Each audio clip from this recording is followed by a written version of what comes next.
Então, pessoal, vamos para a segunda parte da nossa aula de hoje, que é transportes através da membrana.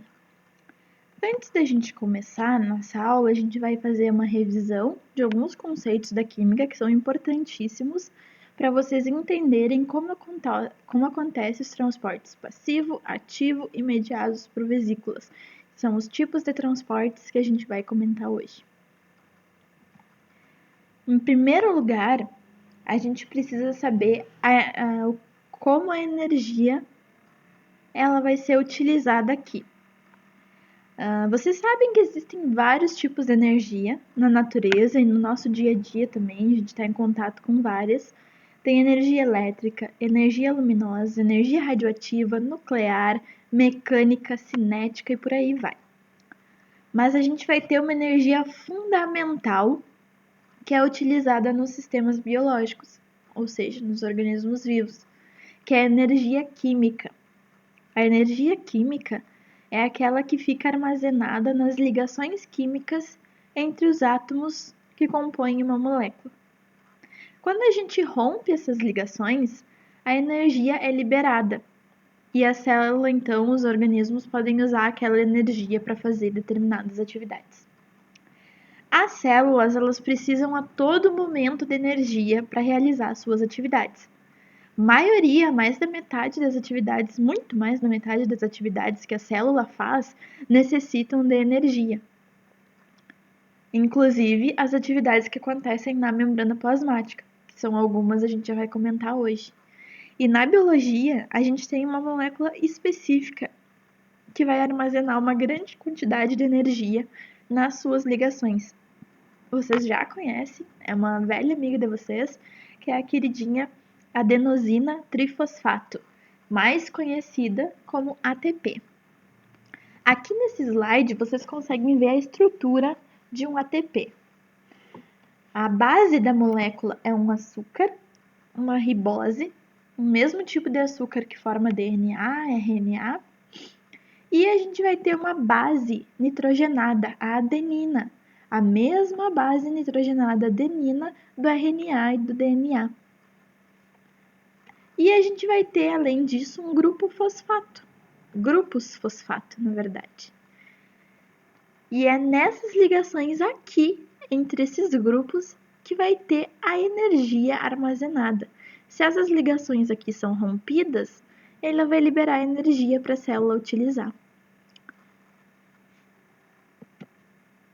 Outro conceito muito importante da gente lembrar é o conceito de soluções.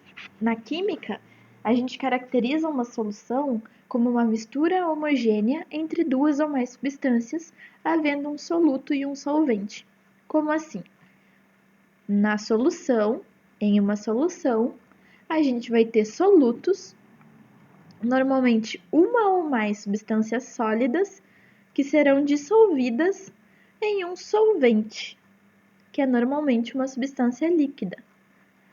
E esse conjunto forma a solução, então. E nos organismos vivos, a gente pode dar um exemplo do citoplasma das células como uma solução. Mas como assim? Vamos ver agora. No citoplasma da célula, a gente vai ter íons e organelas ali, dissolvidas. Os íons e as organelas vão ser o nosso soluto, são substâncias sólidas. E elas estão dissolvidas no quê? Na água, que vai ser o nosso solvente. Então, a gente pode dizer que o meio interno da célula, o nosso citoplasma, é uma solução, é um tipo de solução. Agora, só aproveitando o momento para mostrar que 70% do nosso citoplasma, ou seja, da nossa célula, é água, 70% solvente. E as outras 30% são outras substâncias, ou seja, solutos. Mas que substâncias são essas, além das organelas? A gente vai ter, dentro desses 30%, 15% proteínas, 4% de outras moléculas, 6% RNA, 2% de fosfolipídios, 1% de DNA e 2% de polissacarídeos, que que são carboidratos com uma longa cadeia carbônica, com uma molécula muito grande. O terceiro conceito que a gente vai precisar saber é o conceito de concentração. E esse é um dos mais importantes, porque a gente vai falar bastante de concentração daqui para frente. Nos transportes através da membrana, a gente vai estar sempre citando concentração. Então, o que é a concentração? A concentração ela vai ser uma forma de medir uma relação entre a quantidade de soluto e a quantidade de solvente que vai ter uma solução. Ou seja, a concentração ela vai corresponder à quantidade de soluto que a gente vai ter numa determinada quantidade de solvente. Para ficar um pouquinho melhor, eu trouxe um exemplo para vocês entenderem. Digamos que vocês estão em casa, agora nessa quarentena, e resolvem fazer um suco. Na embalagem do saquinho do suco, vocês leem o seguinte: 25 gramas faz 1 litro. Tá, beleza? Vocês vão lá, preparam 1 litro de água e pegam o saquinho.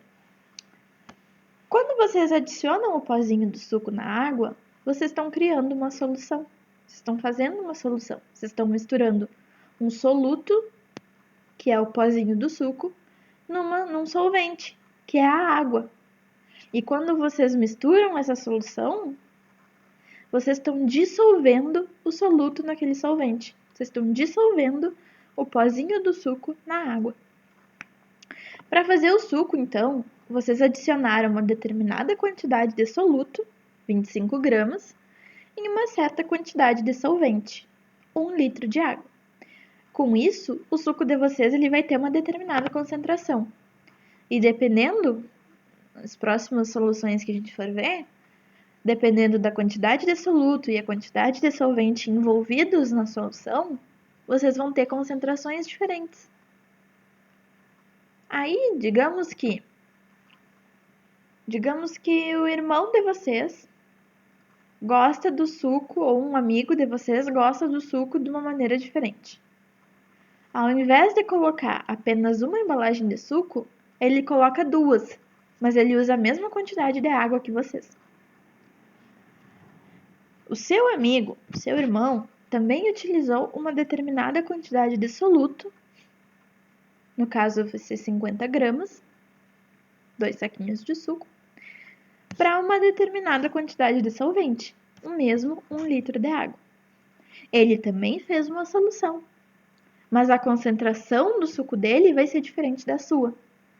Vamos comparar os sucos feitos agora. O suco 1 é o suco de vocês, que tem 25 gramas de soluto e 1 litro ou 1000 ml de concentração. E 1 litro, 1000 ml de solvente. E a concentração do suco de vocês ficou 0,025 gramas por ml. A gente não vai entrar aqui no cálculo da concentração. Isso vocês vão estudar em química. Mas só para vocês terem noção aqui quando a gente estiver falando da diferença de concentração. Só para vocês conseguirem visualizar. O suco 2, suco do amigo, do irmão de vocês, ele ficou com 50 gramas de soluto e 1 litro ou 1000 ml de solvente. E a concentração ficou 0,05 ou 0,050 gramas por ml. Tá, mas o que isso quer dizer? A gente consegue ver ali, olhando para os valores de concentração, que a concentração do suco 2 ficou maior. Claro. Mas o que a gente quer com isso? Ó, a gente quer que vocês entendam como funciona a questão da concentração. Ó. O suco 2 tem maior concentração do que o suco 1, pois tem uma maior quantidade de soluto dissolvida na mesma quantidade de solvente. Ou seja, lá no suco 1, no suco de vocês têm 0,025 gramas por ml. O que isso significa? Que a cada ml de suco de vocês, tem 0,025 gramas de soluto. E no suco 2, a concentração ficou 0,050 gramas por ml, o que significa que a cada ml de solvente tem 0,050 gramas de soluto. Tem mais soluto por ml de solvente no suco 2 do que no suco 1. É isso que a concentração significa. Tem quanto de soluto naquela quantidade de solvente ali. Beleza? Certo até aqui, galera? Então tá. Como isso vai funcionar nas células? Eu falei para vocês antes que o citoplasma da célula, que o meio intracelular, ele é uma solução. Então, se ele é uma solução, ele vai ter uma concentração ali, dependendo da substância dos solutos que tiver.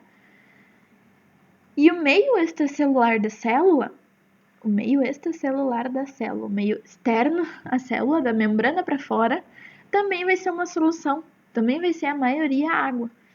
Então, também vai ter concentrações ali. E como vocês podem ver aqui nesse esquema, aqui é para ser uma célula, né? Representando o meio intracelular ali, o citoplasma, a gente vai ter altas concentrações de potássio, magnésio, grupos fosfato, aminoácidos e baixas concentrações de sódio, cloro, cálcio, bicarbonato e glicose. E no meio extracelular, se vocês observarem bem, é o contrário. Ele vai ter alta concentração de íons sódio, cloro, cálcio, bicarbonato e glicose, e baixa concentração de potássio, magnésio, grupos fosfato e aminoácido. Ou seja, dentro da célula o que tem em alta concentração, fora da célula vai ter em baixa concentração. E o que tem em baixa concentração dentro da célula, fora vai ter alta concentração.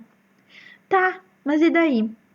E daí que essas diferenças de concentração entre o meio interno da célula, ou seja, o citoplasma, e o meio extracelular, o meio fora da célula, é o que vai dar força para as substâncias entrarem ou saírem da célula, que é o que a gente estuda nos transportes através da membrana. Como as substâncias vão entrar ou sair da célula, né? Então, a força que vai o que vai permitir, melhor dizendo, que a substância entre ou saia da célula é a diferença de concentração entre o citoplasma e o meio externo da célula, o meio extracelular. Beleza, galera?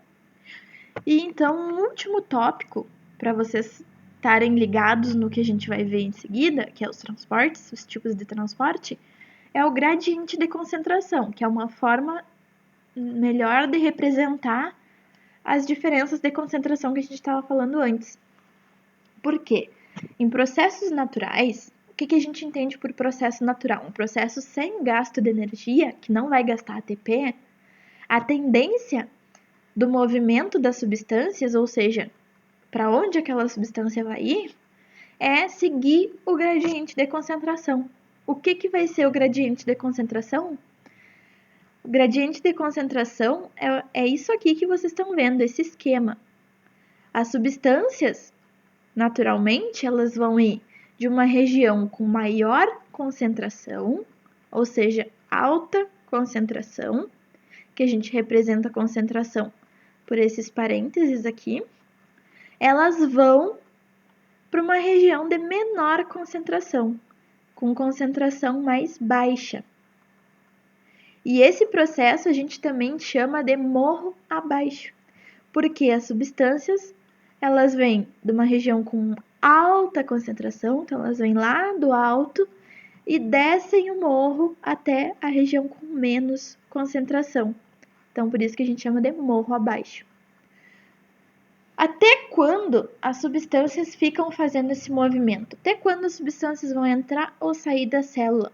Até a célula atingir um equilíbrio. Um equilíbrio de mesma concentração dentro e mesma concentração fora da célula.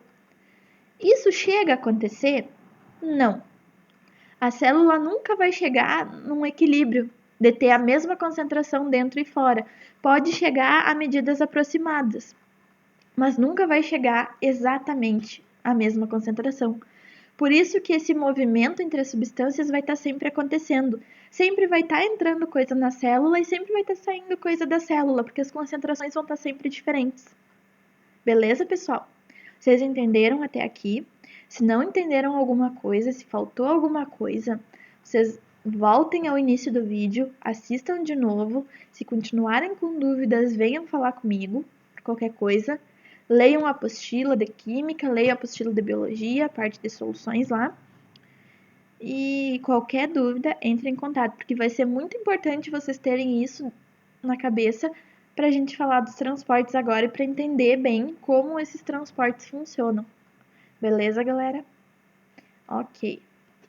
Então, pessoal, recapitulando rapidinho aqui a composição da membrana, né? Lembrando da membrana plasmática, é formada por uma bicamada de fosfolipídios, por proteínas. Proteínas, elas podem estar tanto atravessando toda a membrana, quanto apenas num lado da membrana, como vocês podem ver aqui. E por carboidratos, né? O glicocálix. E uma das principais características da membrana, que a gente precisa saber aqui, é a sua permeabilidade seletiva. Escolher o que entra e o que sai da célula. E como a gente acabou de ver, isso se dá de acordo com as concentrações que a gente vai ter no meio intracelular e no meio extracelular. Então, tá. Falando então, né, nos transportes em si, finalmente, depois de ver tanta coisa da química, existem 3 tipos de transporte, ou seja, 3 maneiras como as substâncias, ou seja, os solutos, vão entrar ou sair da célula. Pode ser por transporte passivo, onde não vai gastar energia, não vai gastar ATP, que a gente tem difusão simples, difusão facilitada e osmose. Pode ser por transporte ativo, onde a gente vai ter gasto de energia, vai gastar ATP, que é a bomba de sódio e potássio.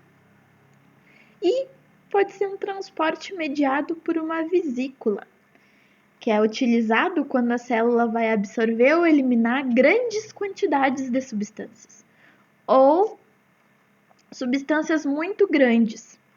Daí a gente vai ter endocitose e exocitose. Vamos lá. Primeiro, os transportes passivos, que lembrando, ó, aqui em cima no cantinho laranja, sem gasto de energia, e ele vai a favor do gradiente de concentração. Lembram do gradiente de concentração? É para lembrar do gradiente de concentração. Na difusão simples, os solutos eles vão passar livremente pela bicamada dos fosfolipídios, ou seja, eles vão conseguir atravessar a membrana livremente, bem faceirinhos. Não vai gastar energia, porque é um transporte passivo, e as substâncias vão fazer o seu transporte sozinhas, não vão precisar de ajuda de ninguém. Quando que vai acontecer a difusão simples? Vai acontecer com o transporte de gases, oxigênio, gás carbônico e íons. Íons sódio, íons cloro, íons cálcio, íons potássio, íons magnésio, enfim. Ou seja, o que essas moléculas todas, gases e íons, têm em comum? São moléculas pequenas. São bem pequenininhas, perto das próximas que a gente vai ver. E, como vocês podem ver aqui no GIF, a gente tem um meio com maior concentração dessa molécula e um meio com menor concentração dessa molécula. E aqui no meio a gente tem a membrana. O que vai acontecer na difusão? Livremente os solutos vão atravessar a camada de lipídios, vindo do meio de maior concentração para o meio de menor concentração, morro abaixo, ou seja, a favor do gradiente de concentração. Beleza, pessoal? Difusão facilitada. Vai ser o mesmo esquema da difusão simples, só que os solutos eles vão ganhar ajuda de proteínas. Não vai gastar ATP, vai ser a favor do gradiente de concentração, ou seja, morro abaixo, e vai acontecer com moléculas grandes, como glicose, aminoácidos, entre outras, que são moléculas com uma cadeia carbônica muito grande. Que, como vocês podem ver no GIF, tem uma região de maior concentração, tinha um soluto só, né, daquela substância, e um meio com menor concentração. A proteína está pegando o soluto e trazendo do meio com maior concentração e trazendo para o meio de menor concentração, fazendo o processo morro abaixo, sem gasto de energia. Beleza, pessoal? Ao invés de pegar uma proteína só, um soluto só, a proteína pode fazer o transporte de vários solutos ao mesmo tempo. Ó, como vocês estão vendo nesse GIF aqui, a proteína está pegando 2 tipos de solutos aqui e trazendo para fora, e pegando um tipo de soluto ali e trazendo para dentro. Então, tem movimento de 3 solutos ao mesmo tempo numa mesma proteína. Pode acontecer também, mas sempre lembrando, morro abaixo, sem gasto de energia e a favor do gradiente de concentração. Beleza? E o último transporte passivo é a osmose. Até agora, a gente falou do movimento do soluto, o soluto entrando ou saindo da célula. Na osmose, a gente vai ter o transporte do solvente, ou seja, das moléculas de água. A água ela vai se movimentar de um meio de menor concentração de soluto para um meio com maior concentração de soluto. Por quê? Porque ela vai dissolver aquelas substâncias que estão em grande concentração, como vocês estão vendo aqui no GIF. Vocês estão vendo aqui no GIF, nessa parte de cima, nos 2 GIF, o meio de maior concentração de soluto. Tem muito soluto ali e pouca água, então está super concentrado. A membrana plasmática no meio e o meio com pouca concentração de soluto e muitas moléculas de água, então muito pouco concentrado. Então, as moléculas de água estão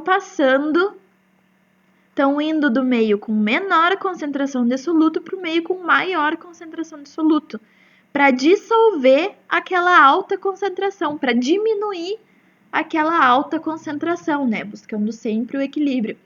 Então, ela ainda é sem gasto de energia, ainda é um transporte passivo e ainda é a favor do gradiente de concentração. Beleza, pessoal? Para explicar um pouquinho melhor a osmose, o que a osmose faz, imaginem que vocês saíram da aula do Alternativas 10 horas da noite e foram pegar um ônibus para ir para casa. Quando o ônibus chegou na parada, ele está lotado. Mas é o último horário da linha de vocês e se vocês não pegarem aquele ônibus, não vai ter como chegar em casa. Então, vocês se obrigam a pegar aquele ônibus. Beleza. Mas o que eu tô querendo mostrar aqui para vocês? A solução mais eficaz para o nosso problema, ao invés de tirar pessoas de dentro do ônibus para diminuir a concentração, é colocar 2 ônibus no mesmo horário, para que as pessoas possam se distribuir melhor entre eles e não lotar apenas um ônibus. E é isso que a osmose faz. Ela aumenta o espaço que os solutos vão ter para se distribuir na solução. Ou seja, ao invés da gente ter, por exemplo, no nosso caso anterior das moléculas de água, ao invés da gente ter uma alta concentração de, sei lá, 50 gramas de soluto por litro de água em uma solução, a gente aumenta a quantidade de água naquela solução para que aquele soluto se distribua melhor. Então, a gente acaba ficando com 25 gramas de soluto para 2 litros de água, né? Por litro de água, né? 50 gramas para 2 litros de água. E é a mesma questão aqui nos ônibus. Ao invés de tirar soluto ou tirar pessoas de dentro de um ônibus para ficar menos concentrado, a gente coloca 2 ônibus que as pessoas conseguem se distribuir melhor. E é isso que a osmose vai fazer, sem gasto de energia, a favor do gradiente de concentração. Beleza, pessoal? De transporte passivo era isso. Mas a gente também vai ter A gente vai ter nomezinhos especiais para a solução onde a célula vai se encontrar, né? A gente vai dar uma denominação especial para a solução onde a célula vai se encontrar. Olha lá a biologia vindo com mais nomezinho para a gente decorar. Galera, é isso. Mais nomezinho para a gente decorar. A célula, ela vai estar sempre num meio, numa solução, e dentro dela também vai ter sempre uma solução, que a gente já viu que vão ser sempre de concentrações diferentes, né? O meio intracelular, citoplasma, e o meio externo, a célula. Quando a gente tem uma solução, quando a gente tem uma situação onde o citoplasma celular tem uma concentração menor que o meio externo, aqui ó, o meio externo com uma concentração maior que a do citoplasma, a gente vai ter a célula numa solução hipertônica. Hiper vem de muito e tônico de concentrado, de concentração.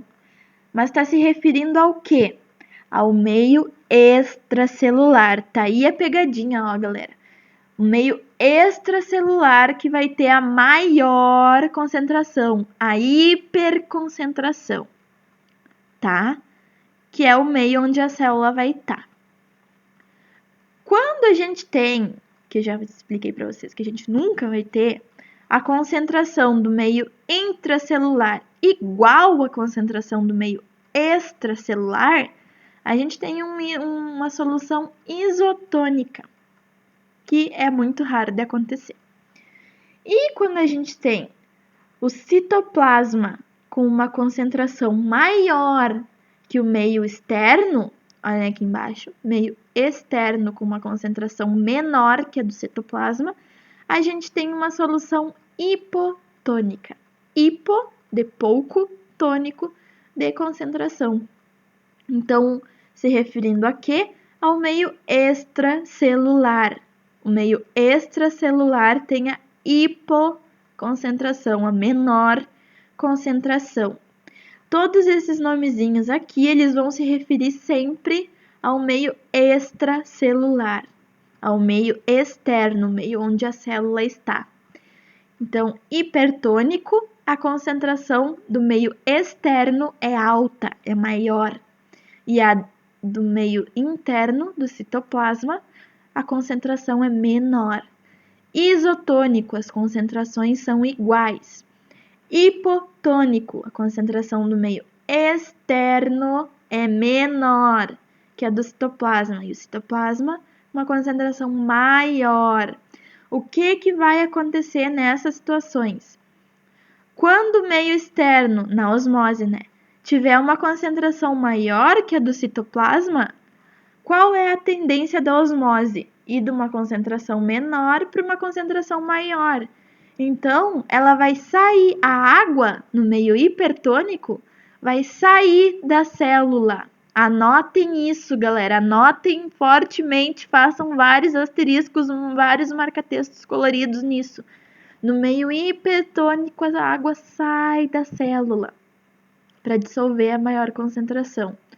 No meio isotônico, não tem movimento da água.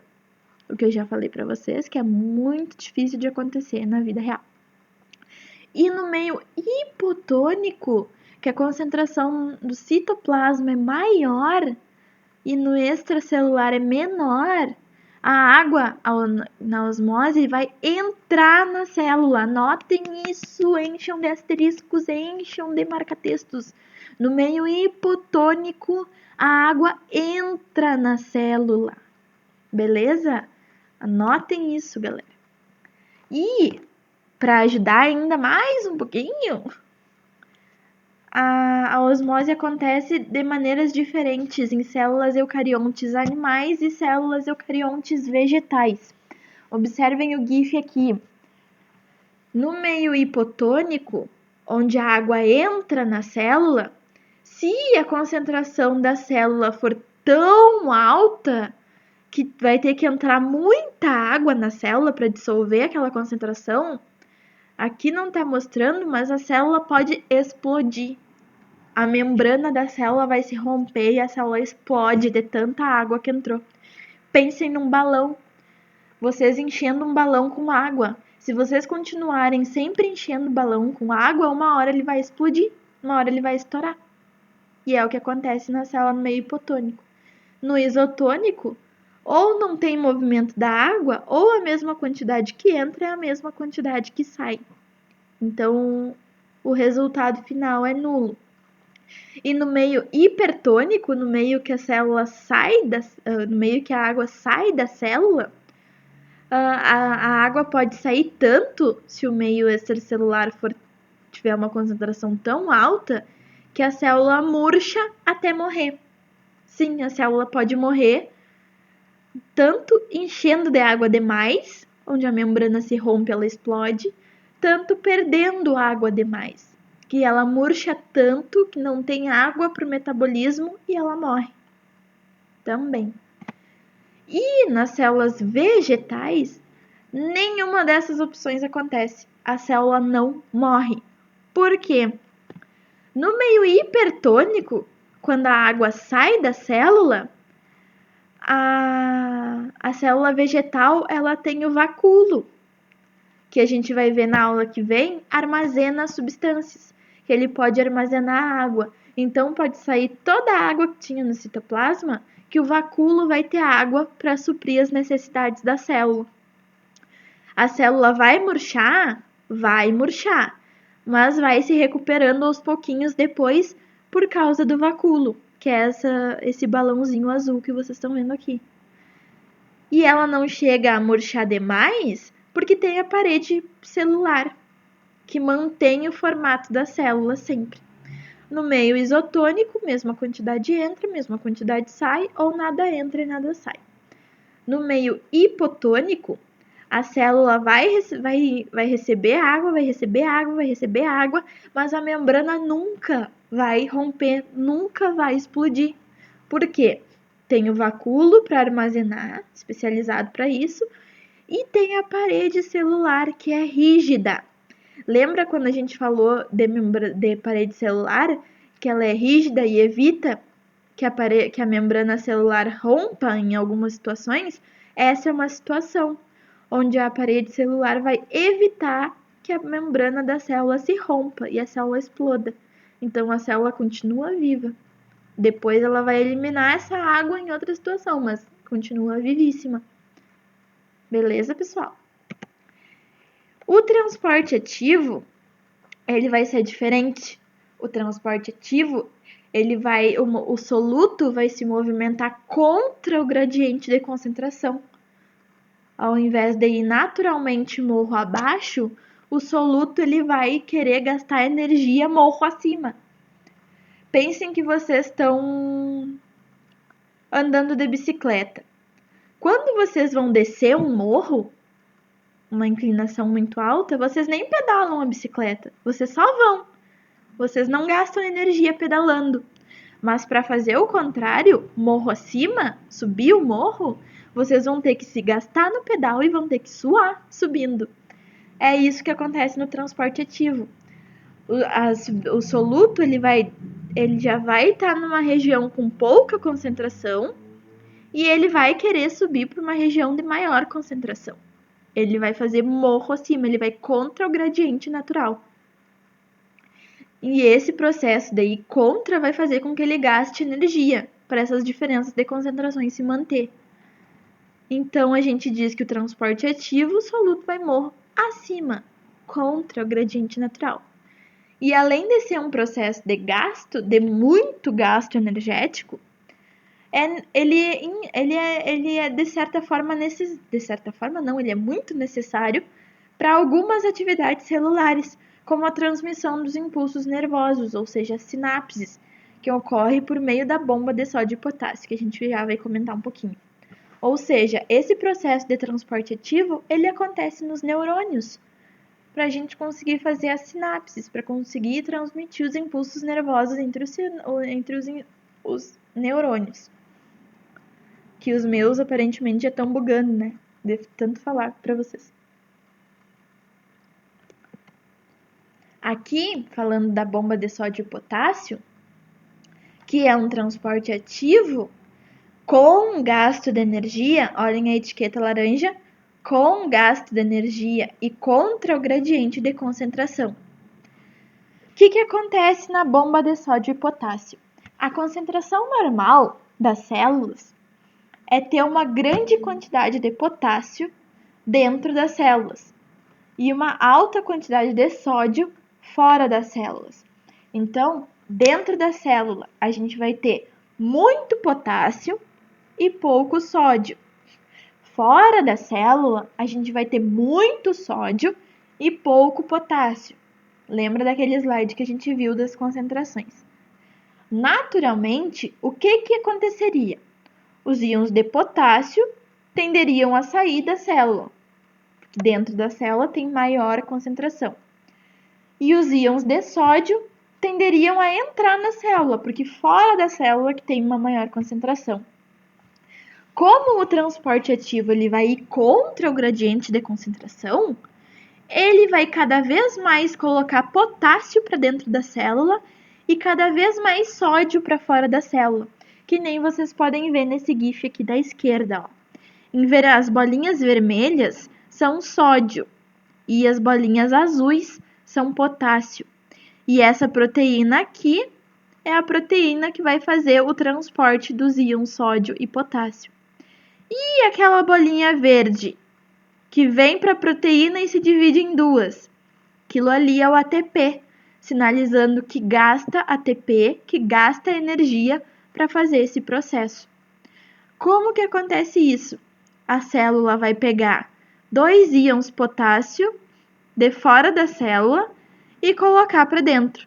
E 3 íons sódio de dentro da célula para colocar para fora, para sempre manter essa mesma concentração de muito potássio dentro e muito sódio fora. Que nem vocês podem ver melhor aqui nesse GIF da direita. Ó. A gente tem o citoplasma aqui embaixo, a membrana com a proteína que faz o transporte e o meio extracelular na parte de cima, mostrando esse transporte de sempre botar sódio para fora e trazer potássio para dentro, gastando ATP. Beleza, pessoal? Tá. E eu falei também que isso é necessário para a transmissão do impulso nervoso, mas por que manter essa concentração? Como que isso vai acontecer? Para que isso serve?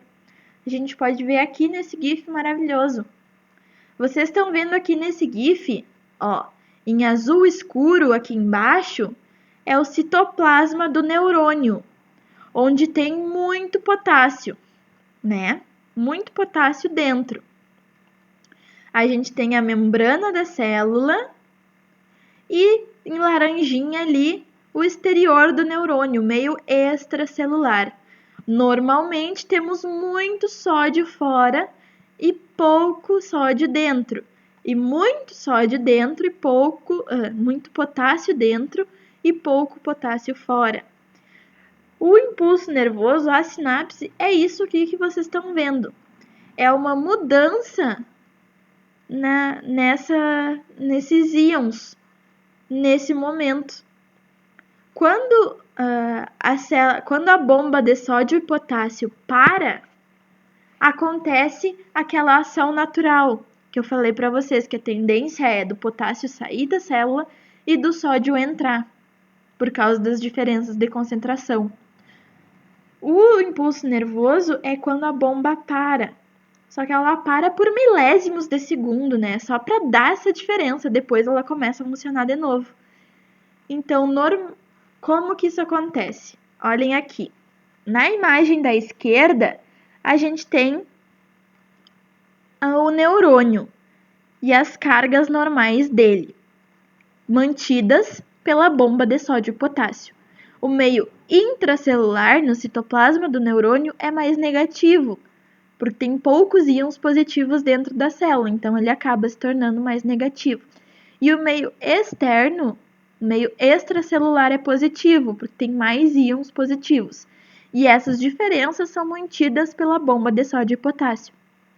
Quando a gente recebe um estímulo lá no sistema nervoso, no neurônio, a bomba para, porque o estímulo que a gente recebe é um estímulo elétrico, então ele vai causar uma mudança nessas cargas. E quando a bomba para, começa a tendência natural. O sódio entra e o potássio sai. Quando isso acontece, o meio do citoplasma vai receber muito íon sódio e o sódio tem uma carga positiva. Então, o meio intracelular se torna positivo e o extracelular negativo, fica ao contrário. Só que isso ocorre muito rapidamente, logo a bomba já volta e mantém as cargas normais. Só que isso vai passando ao longo de todo o neurônio até chegar no final e pular para o próximo neurônio. E isso que eu acabei de explicar para vocês é uma sinapse. É como acontece um impulso nervoso. Como as informações são transportadas dentro do nosso organismo. Legal, né? Foda isso, né? Eita, falando palavrão já. Enfim, galera. Sobre o transporte ativo e passivo, era isso. Espero que não tenha ficado nenhuma dúvida, mas sempre lembrem, né? Dúvidas, vocês podem vir falar comigo. Em qualquer meio, Face, WhatsApp, e-mail, podem vir. E por último, então, bem rapidão, transporte mediado por vesículas. Quando as substâncias que vão entrar ou sair das células, elas são muito grandes ou estão em grande quantidade, a célula vai utilizar de vesículas, que são bolsinhas. Ela vai englobar as moléculas, as substâncias e vai formar uma trouxinha, uma bolsinha, que nem vocês estão vendo aqui na imagem embaixo, para entrar ou sair da célula. Tentando sempre reduzir o gasto de energia, né? Porque quando é muita substância, para ter uma proteína fazendo o transporte dela, ou enfim, teria talvez um gasto energético. Mas trazendo todas ao mesmo tempo, esse gasto é reduzido. Não que não tenha gasto, mas o gasto é reduzido. E a gente divide em duas situações.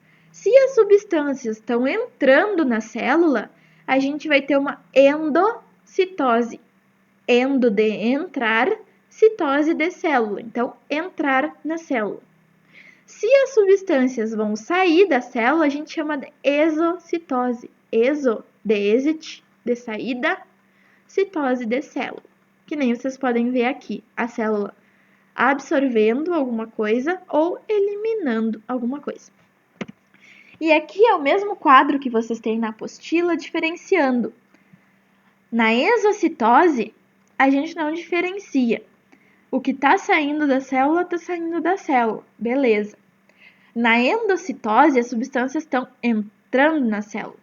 E elas podem ser divididas em pinocitose ou fagocitose. Na pinocitose, as substâncias que estão entrando, elas vão estar em solução, ou seja, são substâncias líquidas que a célula vai absorver. Provavelmente tem íons, alguma coisa dissolvida ali naquela solução que a célula está precisando. E quando é fagocitose, é quando a gente tem moléculas sólidas, como muitas glicoses, muitos glicogênios ou muitos aminoácidos querendo entrar na célula. Então, a célula engloba através de pseudópodes. Depois, em outras aulas, a gente vai explicar melhor isso, formando essas vesículas para entrar na célula. Então, galera, tá aí o nosso resumão sobre o que foi visto nesse vídeo. Espero que não tenham ficado com dúvidas. Se ficaram com dúvidas, entrem em contato, falem comigo, não fiquem com a dúvida. Qualquer coisa, assistam o vídeo de novo, porque é muita informação, né, para ser processada, e às vezes a gente não consegue lidar com tudo isso de uma vez só, né? Então, era isso, galera. Muito obrigado pela companhia hoje. Tenham uma boa semana e até semana que vem.